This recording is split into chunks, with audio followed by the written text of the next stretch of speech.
gold isn't there, we're going to be very upset. The Trump administration is taking up a new cause, verifying the 147 million ounces of American gold held within Fort Knox. Not give up the claim for the gold in your Fort Knox. It accounts for half of the U.S. Treasury stash. I mean, we hope everything's fine with Fort Knox, but we're going to go to Fort Knox, the fabled Fort Knox, to make sure the gold is there. Whether or not the nation's gold is still housed in the fabled vaults has been a topic of conversation in certain circles for years. It picked up steam on Sunday as Elon Musk responded to a post from Zero Hedge, calling for him to make sure the gold is still there. Musk said, surely it is reviewed every year, and surely that is the case. I have to ask you, sir, the question that everybody wants to know from the Treasury Department, is there actually still gold in Fort Knox? We do an audit every year, so the audit that ended the year September 30th, 2024, all the gold is present and accounted for. In the early hours of Monday, Musk responded to a post from conspiracy theorist and right-wing talker Alex Jones, who claims it's missing gold. Musk wrote, "It would be cool to do a live video walkthrough of Fort Knox." That same day, Musk posted, "Who is confirming that gold wasn't stolen from Fort Knox? Maybe it's there, maybe it's not." That one came in response to a curious post from Utah Republican Senator Mike Lee. "As a senator, I've tried repeatedly to get into Fort Knox." He says Fort Knox says, "You can't come to Fort Knox." Why?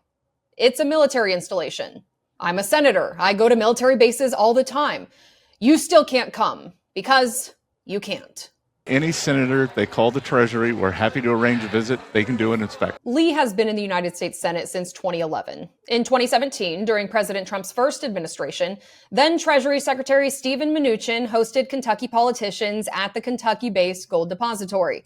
He was joined by then Senate Majority Leader Mitch McConnell and the state's then governor, Matt Bevin. I was given a chance to do something today, which I did, that no governor in the history of Kentucky has ever done, and only one president in the history of America has ever done.